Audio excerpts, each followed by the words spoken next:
আসসালামু আলাইকুম ওয়া রাহমাতুল্লাহি ওয়া বারাকাতুহু নাহমাদুহু ওয়া নুসাল্লি আলা রাসূলিহিল কারীম আউযু বিল্লাহি মিনাশ শাইতানির রাজীম বিসমিল্লাহির রাহমানির রাহিম ফাযকুরুনি আযকুরুকুম ওয়াশকুরু লি ওয়া লা তাকফুরুন সাদাকাল্লাহুল মাওলানাল আযীম ওয়া সাদাকা রাসূলুহুন নবিয়্যুল কারীম। সুপ্রিয় দর্শক মণ্ডলী, বিশ্বের যে প্রান্ত থেকে চোখ রেখেছেন এই সময় আপনাদের প্রিয় অনুষ্ঠান নিউজ 24-এর লাইভ প্রোগ্রাম ইসলাম আমরা সকলকে ধন্যবাদ জানাচ্ছি। আজকের এই সুন্দর আয়োজনে আমন্ত্রণ জানাচ্ছি।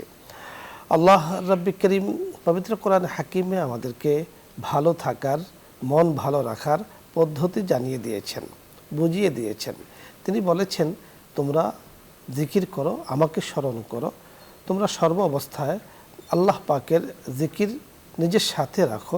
আল্লাহ তাআলা বলেছেন, তোমাদেরকে আমিও স্মরণ করব। রব্বে করিম যাকে স্মরণ করবেন, রব্বে করিমের নিগরানিতে যারা থাকবেন, আল্লাহ পাকের নৈকট্যতা অর্জন যারা করবেন, যারা আল্লাহ পাকের শুকরিয়া জ্ঞাপন করবেন, আল্লাহ তাআলা তাদেরকে শান্তি প্রশান্তি দান করবেন। দৈহিক, মানসিক, আত্মিক সর্বদিক থেকে আল্লাহ তাআলা প্রশান্তি দান করবেন। আল্লাহ তাআলা বলে দিয়েছেন, ওয়াশকুরুলি ওয়া লা তাকফুরুন। আল্লাহ তাআলা শুকরিয়া জ্ঞাপন, কৃতজ্ঞতা জ্ঞাপনের কথা বলেছেন। আর মন ভালো না রাখার অর্থাৎ অশান্তির পথ হলো আল্লাহ পাকের নাশুকরিয়া জ্ঞাপন করা। আজকে আল্লাহ চাহিত আমরা মন ভালো রাখার ইসলামী পদ্ধতি নিয়ে কথা বলবো। কথা বলার জন্য যিনি আমাদের সাথে রয়েছেন, ইসলামিক স্কলার, ইসলামী চিন্তাবিদ, অত্যন্ত পরিচিত মুখ, শেখ মুফতি গোলাম রব্বানী, শিক্ষা বিষয়ক সম্পাদক, ইমদাদুল উলুম মাদ্রাসা, ভাটারা, ঢাকা। সাথে আছে আমজাদ হোসেন হেলালি। কেমন আছেন আপনি? জি আলহামদুলিল্লাহ, ভালো আছি। আলহামদুলিল্লাহ। আজকে আপনার কাছে আমরা অত্যন্ত চমৎকার এবং খুব প্রয়োজনীয় একটা বিষয় জানবো, কারণ আমরা সকলেই এটা ভালোভাবেই জানতে চাই, বুঝতে চাই এবং রাখতে চাই। তা হলো মন ভালো রাখার। তো ইসলামিক কি পদ্ধতি আসলে এভাবে বলা আছে, আপনার কাছে শুনবো। আলহামদুলিল্লাহ, অনেক সুন্দর একটা বিষয়। আজকের এই প্রোগ্রামের সঙ্গে যারা যেখান থেকে যুক্ত আছেন সকলকে আন্তরিক ধন্যবাদ জানাই। বিষয়টা আমাদের প্রত্যেকের জীবনের সাথেই জড়িত। আমার মনটা কিভাবে ভালো রাখা যায়, আমার অন্তরটা কিভাবে ভালো রাখা যায়, এ ব্যাপারে কোরআন এবং হাদিসের মধ্যে রাসূলুল্লাহ সাল্লাল্লাহু আলাইহি ওয়াসাল্লাম অনেক দিক নির্দেশনা আমাদেরকে দিয়েছেন। তার মধ্যে আল্লাহ রাব্বুল আলামিন তো স্পষ্টই বলেছেন, আলা বিযিকরিল্লাহি তাতমাইন্নুল কুলুব, যে আল্লাহ পাকের জিকিরের দ্বারা অন্তরে প্রশান্তি লাভ হয়। যখন কোনো মানুষ পেরেশান থাকে, চিন্তিত থাকে, যখন কোনো মানুষ তার মনটাকে কষ্টের মনে হয়, মন যখন তার মসৃণ বা দুঃখ কষ্টে ভরপুর থাকে, তখন সেই অবস্থায় সে কি করবে? আল্লাহ রাব্বুল আলামিন বলছেন, ওই অবস্থায় তুমি আল্লাহ পাককে স্মরণ করো। আল্লাহ রাব্বুল আলামিনকে যখন স্মরণ করবে তখন তার মন ভালো হবে। কারণ হাদিসের মধ্যে রাসূলুল্লাহ সাল্লাল্লাহু আলাইহি ওয়াসাল্লাম বলেছেন, লিকুল্লি শাইইন জিলাউন, প্রত্যেক বস্তুর জন্যই একটা মসৃণ আছে। ওয়া ইন্না জিলা আল কুলুবে, আর অন্তরের মসৃণ হইল যিকরুল্লাহ, আল্লাহ পাকের জিকির। মানুষ যখন পেরেশানিতে পড়ে তখন আল্লাহ পাককে যখন স্মরণ করবে, আল্লাহ রাব্বুল আলামিন তার অন্তরের সমস্ত পেরেশানিকে, তার সমস্ত চিন্তা ভাবনা, সকল দুঃখ কষ্ট আল্লাহ রাব্বুল আলামিন দূর করে দিবেন। এই জন্যই রাসূল সাল্লাল্লাহু আলাইহি ওয়াসাল্লাম আল্লাহ পাকে স্মরণ করার জন্য বলছেন। যখন মানুষ কোনো দুঃখ কষ্টে পড়ে যায়, বিপদে পড়ে যায়, অথবা তার মন ভালো থাকে না, অথবা চিন্তিত থাকে, বিভিন্ন ধরনের পেরেশানিতে যখন লিপ্ত থাকে, তখন আল্লাহ রাব্বুল আলামিনের দরবারে দোয়া করবে এবং আল্লাহ পাককে স্মরণ করবে। রাসূল সাল্লাল্লাহু আলাইহি ওয়াসাল্লাম দোয়া শিখিয়ে দিয়েছেন, আল্লাহুম্মা ইন্নী আউযু বিকা মিনাল হাম্মি ওয়াল হুজনি। এই যে হাম্মে ওয়াল হুজনে, চিন্তা, মনের মধ্যে যে ধরনের চিন্তা তৈরি হয়, সকল চিন্তা ভাবনা থেকে আল্লাহ তাআলার কাছে আশ্রয় চাওয়া, যে আমি আল্লাহর কাছে আশ্রয় চাই, যে আল্লাহ তুমি আমাকে সকল ধরনের চিন্তা পেরেশানি থেকে আমাকে মুক্ত রাখো, হেফাজতে রাখো। ওয়াল আজজে ওয়াল কাসাল, এবং আমার অক্ষমতা থেকে আমাকে হেফাজত করো, এবং আমার অলসতা থেকে আমাকে তুমি আশ্রয় দাও। এই অলসতা থেকে আল্লাহ তাআলার কাছে আশ্রয় চাইতে বলা হয়েছে। এমনিভাবে বলছে আল্লাহ রাব্বুল আলামিন বলছেন ওয়াল বুখলে ওয়াল জুবনে, কৃপণতা থেকে আল্লাহ তাআলার কাছে আশ্রয় চাইতে বলছে, ওয়াল জুবনে এবং ভীতু হওয়া, কাপুরুষ হয়ে যাওয়া, এগুলো থেকে আল্লাহর কাছে আশ্রয় চাইতে বলছে। অদলাইল দাইনে এবং ঋণের বাড়ি বোঝা থেকে আল্লাহ তুমি আমাকে হেফাজত করো, তোমার কাছে আমি আশ্রয় চাই। ওয়া কাহরির রিজাল এবং বিভিন্ন মানুষের জুলুম, নিপীড়ন, নির্যাতন থেকে আমি আল্লাহর কাছে আশ্রয় চাই। তো একজন মানুষ যখন চতুর্দিক থেকে তার উপরে পেরেশানি আসে, সেটা মানুষের দিক থেকে হোক, আর্থিক দিক থেকে হোক, মনের দিক থেকে হোক, অন্য কোনো দুনিয়াবি চিন্তার কারণে হোক, এই পেরেশানিতে যখন সে পড়ে যাবে তখন সরাসরি আল্লাহ রাব্বুল আলামিনের কাছে দোয়া করবে যে আমাকে তুমি কি করো, পেরেশানি মুক্তি দান করেন। দর্শক মণ্ডলী, তখন আল্লাহ রাব্বুল আলামিন হেফাজত করবেন। আপনাকে ধন্যবাদ। দর্শক মণ্ডলী, আজকে আমরা কথা বলছিলাম মন ভালো রাখার ইসলামিক পদ্ধতি। রাসূল আকরাম সাল্লাল্লাহু আলাইহি সাল্লামের হাদিসগুলো আমাদের মুহতারাম শুনিয়েছেন, আর অনেক হাদিস রয়েছে। অপর হাদিসে রাসূল বলেছেন, লিকুল্লি শাইইন সিকালাতুন ওয়া সিকালাতুল কুলুবি যিকরুল্লাহ। প্রতিটা অন্তরে যখন গুনাহ করে মরিচা পড়ে যায়, আর সেই মরিচা দূর হয় আল্লাহ পাকের জিকিরের মাধ্যমে। যেই মন থেকে গুনাহ দূর হয়, যে মন থেকে আল্লাহ পাকের নাফরমানি দূর হয়, ওই মনে আল্লাহ তাআলা প্রশান্তি দান করেন। সুবহানাল্লাহ। এছাড়াও আমাদের বুজুর্গানে দিন অনেকগুলো পদ্ধতি বলেছেন মন ভালো রাখার। তার মধ্যে হিংসা পরিহার করা, কোনো ধরনের হিংসুটে ভাব নিজের মধ্যে না থাকা মন ভালো রাখার অন্যতম উপায়। অনুরূপভাবে অহংকার পরিত্যাগ করা। অহংকার মানুষের জীবনকে ধ্বংস করে দেয়। আমরা জানি অহংকার পতনের মূল। অহংকার মুক্ত জীবন ধারণ করা। অনুরূপভাবে গীবত, শিকায়াত, পরনিন্দা ত্যাগ করা। এই ধরনের বিষয়ও মানুষদেরকে কষ্ট দেয়, মনকে অশান্ত করে তোলে। প্রশান্ত হৃদয়ের জন্য প্রয়োজন এগুলোকে পরিত্যাগ করা। আল্লাহ পাকের ফয়সালার উপরে আস্থাশীল হওয়া, যে আল্লাহ তাআলা আমার জন্য যখন যে ফয়সালা করেছেন, যা ভালো মনে করেছেন, সেটাই আমাকে দিয়েছেন, আলহামদুলিল্লাহ, আল্লাহ তাআলার প্রশংসা করা। এটাও মন ভালো রাখার অনেক বড় উপায়। আর নিজেকে ধৈর্যশীলদের তালিকাভুক্ত করা। আমি একজন সাবের, না পাওয়ার বেদনা আমার নেই, হারাবার কোনো বেদনা নেই, কারণ আমি তো রব্বে কারীমের অভিভাবকত্বে আল্লাহ তাআলার জিম্মাদারিতির মধ্যে আছি। আমার ভালো মন্দ সকল কিছু তিনি দেখছেন, তিনি দেবেন, তিনি দিচ্ছেন। আল্লাহ তাআলা আমাদেরকে বুঝার তৌফিক দান করুন। আলোচ্য বিষয় নিয়ে আপনাদের যদি কোনো কিছু জানার থাকে, বুঝার থাকে, অথবা ইসলামিক কোনো প্রশ্ন, মাসলা মাসাইল সংক্রান্ত আপনি প্রশ্ন করুন, আমরা চেষ্টা করব কথা বলার জন্য। প্রথমে যিনি আছেন, আসসালামু আলাইকুম ওয়া রাহমাতুল্লাহ। দর্শক নাম বলে পরিচয় দিয়ে প্রশ্ন করুন। হুজুর, আমি আয়েশা বলছিলাম ব্রাহ্মণবাড়িয়া থেকে।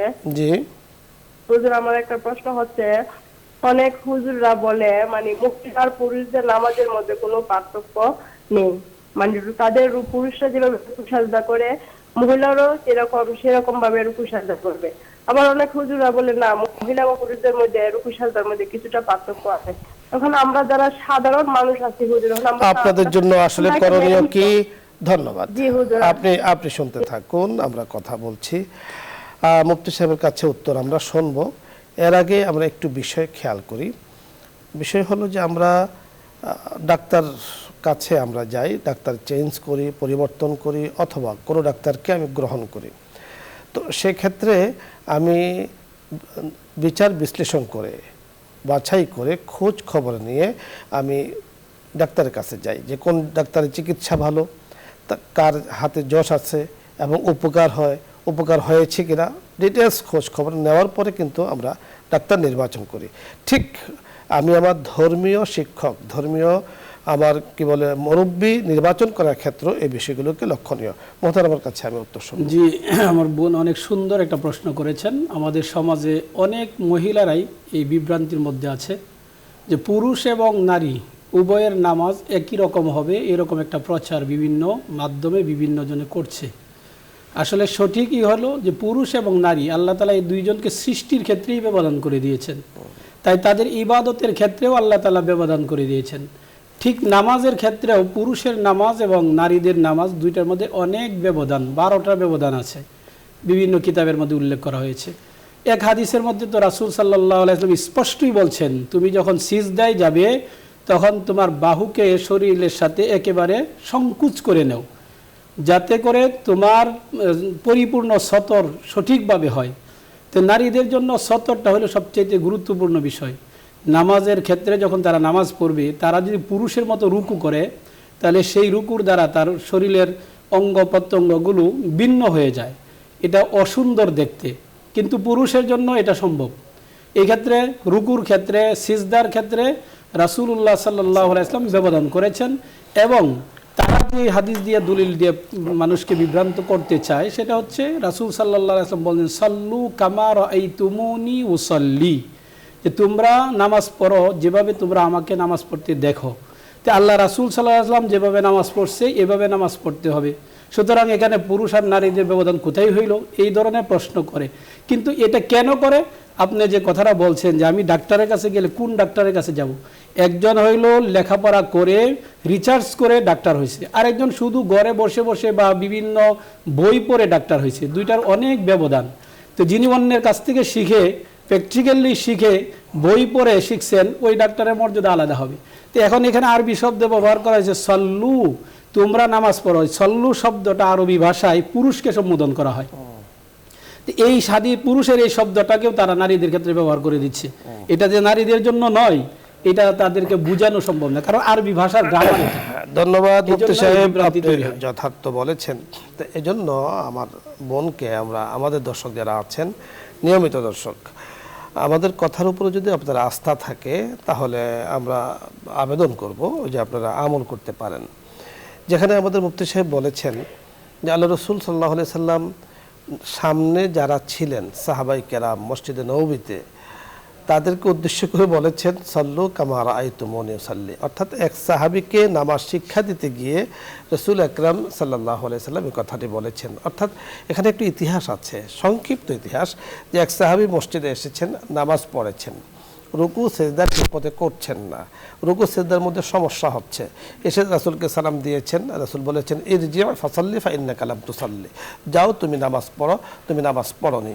অর্থাৎ তার নামাজের মধ্যে রুকু সেজদাগুলো ঠিকমতো হচ্ছে না। তাই রাসূল তাকে 3 বারের পরও যখন ঠিক হচ্ছে না, তখন রাসূল বলেছেন তুমি দেখো নামাজ এইভাবে পড়তে হয়, সল্লু কামা রাআইতুমুনি উসাল্লি, আমি যেভাবে নামাজ পড়ি ঠিক এইভাবে নামাজ পড়ো।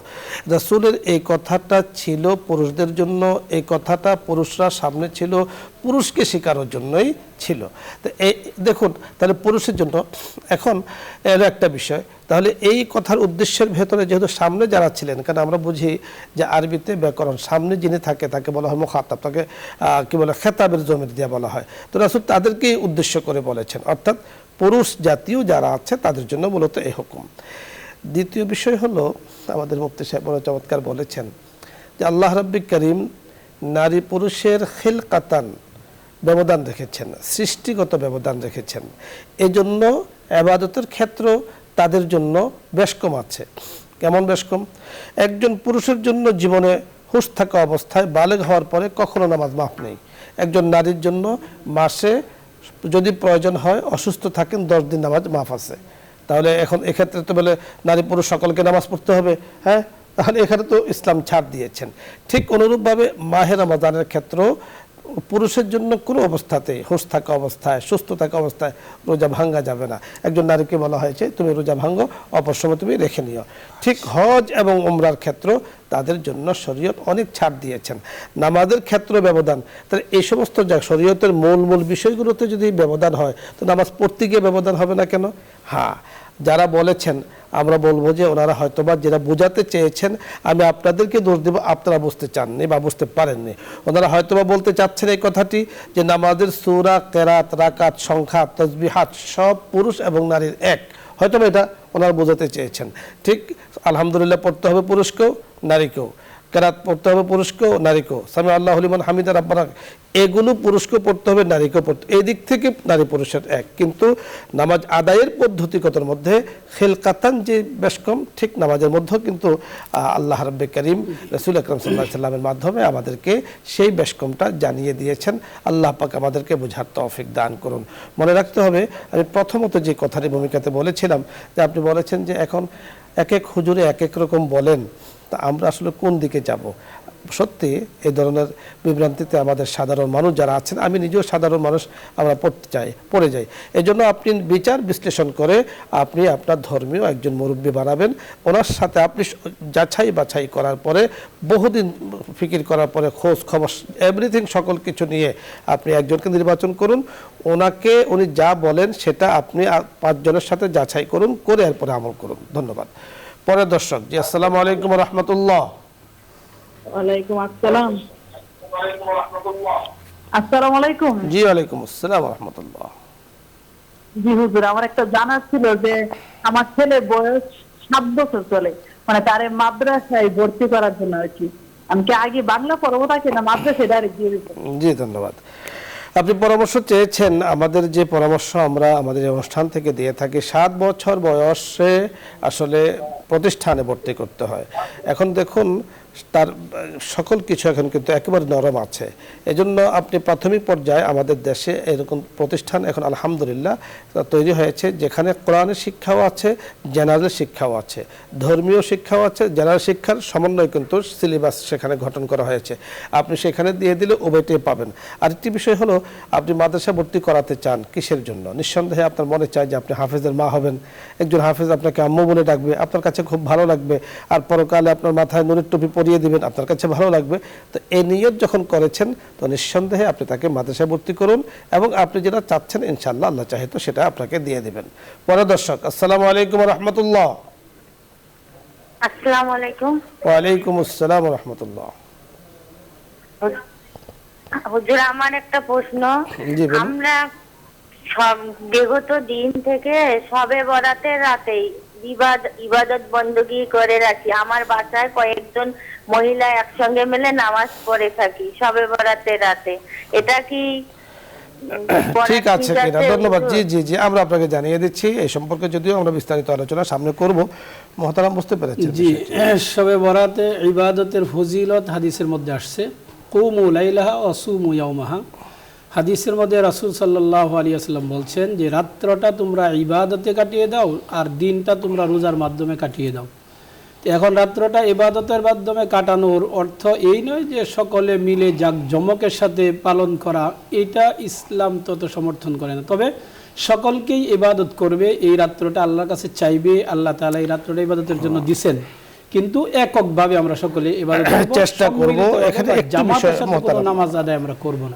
আপনার সাথে আমি একটু অ্যাড করতে চাই বিষয়টি, যে আমার বোনে যেটা বলতে চেয়েছেন বা বোঝাতে চেয়েছেন, আমি যতটুকু বুঝতে পেরেছি, আমাদের মা বোন যারা আছেন ওনারা দেখা যাচ্ছে যে এক এক ঘরে থাকলে হয়তো ঘুমিয়ে যাবেন।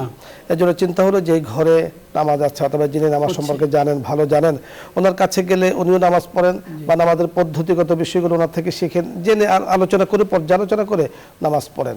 এটা কিন্তু মন্দ, এটা কিন্তু প্রশংসনীয় যোগ্য। আপনি যেটা বোঝাতে চেয়েছেন, আমাদের মা যেটা বলতে চেয়েছেন, আসলে বিষয়টি হলো শবে বরাত, যেহেতু শবে বরাতের ইবাদত এটা সহিহ হাদিস দ্বারা প্রমাণিত এবং ইতিমধ্যে এই সম্পর্কে আলোচনা অনেক হয়েছে। সেই ক্ষেত্রে ইবাদত আলাল ইনফিরাদ, প্রতিটি মুসলিমের উপরে নফল ইবাদত তিনি নিজে করবেন, আনুষ্ঠানিকতা অথবা বড় কিছু জাঁকজমক এই ধরনের বিষয় নয়। তো আপনি যেটা জানতে চেয়েছেন যে শবে বরাতের রাত, আসলে শবে বরাত মানে লাইলাতুল বরাত, অর্থাৎ শবে বরাতের রাত বলার দরকার নেই, শবে বরাত বললেই পুরোটা হয়ে যাবে। আপনারা কয়েকজন মিলে নামাজ পড়েন দীর্ঘদিন থেকে, আমরা বলবো যে পড়তে পারেন, তবে এটাকে কোনো অনুষ্ঠানে রূপ দেওয়া যাবে না।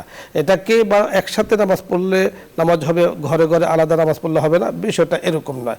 আপনারা যদি একসাথে ঘুম আসবে না, একসাথে নামাজ পড়লে ভালো কিছু জানা হবে, পারস্পরিক আলোচনা হবে, একটু জিকির আজকার হবে, একটু তেলাওয়াত হবে, একটু দোয়া হবে, হতে পারে। দেখুন শবে বরাত নিয়ে আসলে আমাদের মাঝে 3 ধরনের ভাগ আছে। কেউ কেউ খুব বাড়াবাড়ি করেন, কেউ কেউ ছাড়াছাড়ি করেন, কেউ কেউ মাঝামাঝি পদ্ধতি অবলম্বন করেন। আমরা মাঝামাঝি থাকতে চাই। আল্লাহ রাব্বুল কারীম আমাদেরকে তৌফিক দান করুন। মোহতারাম ধন্যবাদ আপনাকে। দর্শক মণ্ডলী, আপনাদের সকলকে ধন্যবাদ জানাচ্ছি। আজকের এই সুন্দর আয়োজনে শরীক হয়েছেন, আশাবাদ ব্যক্ত করছি আগামীতেও ইনশাআল্লাহ আমাদের সাথে থাকবেন। আসসালামু আলাইকুম ওয়া রাহমাতুল্লাহি ওয়া বারাকাতুহু। দোয়া হবে, দরুদ ইস্তিগফার পাঠ করি।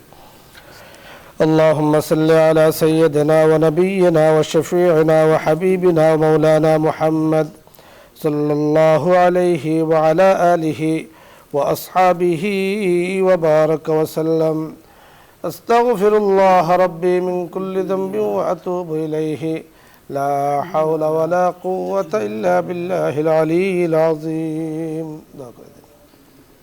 الحمد لله رب العالمين والصلاة والسلام على سيد الأنبياء والمرسلين. ربنا ظلمنا أنفسنا وإن لم تغفر لنا وترحمنا لنكونن من الخاسرين. رب ارحمهما كما ربياني صغيرا. يا الله يا أرحم الراحمين يا أكرم الأكرمين يا حي يا قيوم. আমরা গুনাহগার মাওলা তোমার শাহী দরবারে হাত তুলেছি। ইয়া আল্লাহ আমাদের সকলের জীবনের যৌবনের গুনাহ খাতাগুলিকে মাফ করে দাও। ইয়া আল্লাহ যারা আমাদের সঙ্গে দোয়ায় অংশগ্রহণ করেছেন, ইসলাম ও আমরা এই প্রোগ্রামের সঙ্গে যারা যুক্ত আছেন, যারা যেখান থেকে হাত তুলেছেন, সকলের মনের নেক এবং জায়েজ মাকাসিদগুলো আল্লাহ পূরণ করে দাও। ইয়া আল্লাহ জেনে না জেনে অনেক গুনাহ করেছি, সকল গুনাহ থেকে তোমার দরবারে তওবা করিতেছি। ইয়া আল্লাহ এই পবিত্র মাসে আমাদের সকলের জীবনের গুনাহ খাতাগুলিকে মাফ করে দাও। ইয়া আল্লাহ এই প্রোগ্রামকে আল্লাহ তুমি কবুল ও মঞ্জুর করে নাও। ইয়া আল্লাহ এই প্রোগ্রামের যিনারা ব্যবস্থা করেছেন তাদেরকে হায়াতে তয়্যিবা হায়াতে তওয়িলা নসিব করে দাও। ইয়া আল্লাহ এই বসুন্ধরা গ্রুপের সকলকে আল্লাহ তুমি কবুল ও মঞ্জুর করে নাও। ইয়া আল্লাহ চেয়ারম্যান সাহেব সহ আল্লাহ সকলকে তুমি হায়াতে তয়্যিবা নসিব করে দাও। এই প্রোগ্রামের দ্বারা যে যেখান থেকে উপকৃত হচ্ছেন, ইয়া আল্লাহ এই প্রোগ্রামের আলোচনাগুলোর উপর সকলকে আমল করার তৌফিক নসিব করে দাও। ইয়া আল্লাহ অনেকেই মা বাবা হারিয়ে হাত তুলেছেন। ইয়া আল্লাহ বসুন্ধরা গ্রুপের চেয়ারম্যান সাহেবের আব্বা আম্মা সহ আল্লাহ মুরব্বিয়ানে কেরাম যারা চলে গেছেন সকলকে তুমি নাজাতের ফয়সালা করে দাও। সকলের কবরগুলো জান্নাতের বাগান বানিয়ে দাও।